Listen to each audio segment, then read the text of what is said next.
Hi, and welcome to the first posting of my vlog, my video blog.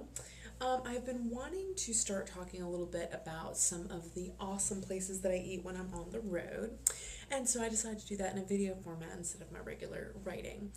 So the first place that I wanted to cover was my recent stop in Saranac Lake, the Lake Placid area of New York. Now, while I was there, I checked out three restaurants that were all recommended on TripAdvisor. TripAdvisor is where I basically find most of my recommendations.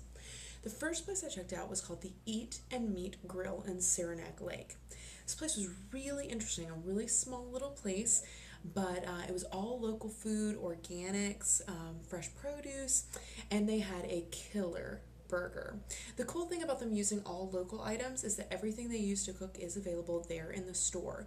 So you can purchase even the meats they have there in the freezer, everything from the spices, the produce, it's all available right there. Now, when I say this place is small, I'm not kidding you. There's literally room for like maybe 4 or 5 people to sit in there, so it's really well known in the area for takeout.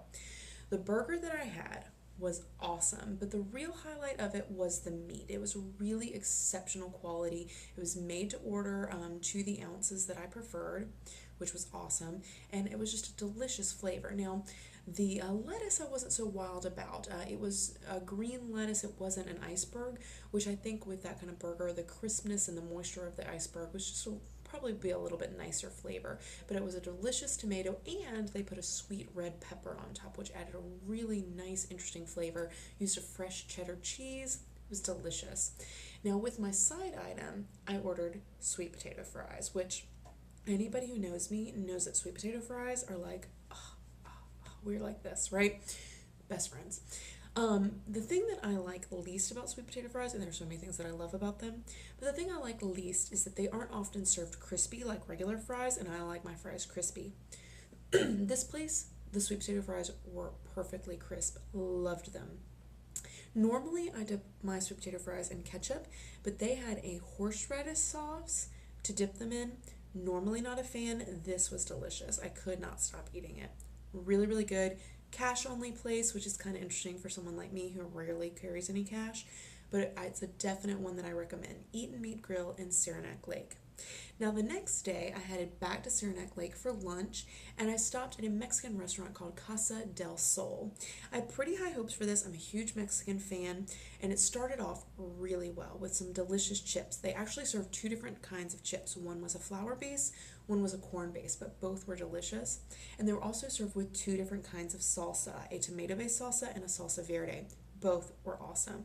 So I was really looking forward to getting what I ordered, which was a fried chimichanga with chicken.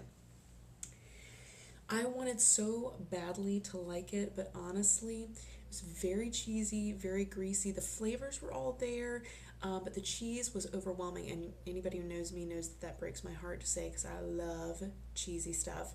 But this was just too much. I couldn't even eat it all. I peeled most of the cheese off. Honestly, I wouldn't recommend this place. It was all right. Maybe there might be better items on the menu, but for the chimichanga, not so much. That night, however, I went to a wonderful place called Liquids and Solids at the Handlebar. Wonderful, unpretentious place. Small bar, small eating area, very casual. Actually, all the drink specials and beers are listed in like cardboard, like on the back of like paper bags that posted on the wall. And the menu's handed to you on plain old computer paper, printed black and white, and attached to a clipboard. I thought that was really cool. I ordered my meal. It was a macanoki, so a potato dumpling designed like a mac and cheese. It was really, really good. Great comfort food, really delicious flavors. The primary seasonings were rosemary and leeks, and it was just a really nice, really light, perfect portion meal. Now, when I got to the dessert menu, of course, I am a chocoholic. I was really leaning towards trying one of their chocolate desserts, but my waitress recommended their poor man's maple pudding. And of course, knowing that this area of New York is known for its maple syrup, I thought maybe I should check that out. It was a great decision. Really delicious, thick, served piping hot, had a maple butterscotch flavor to it. The only complaint I could make about it was that it was so rich, it should definitely be shared with a friend. The wine that I had was a perfect complement to my meal, and all in all, if I ever go back to Lake Placid, I will definitely be stopping back at Liquids and Solids. Couldn't recommend it higher. All in all, my number one recommendation for the Lake Placid area would be Liquids and Solids, which is also the number one ranked restaurant on TripAdvisor for obvious reasons. My number two would be for a more casual at the Eat and Meat Grill, but lay off the Casa del Sol. Thanks for checking out this first blog. I'll be coming back later with an entry about my stops in New York City.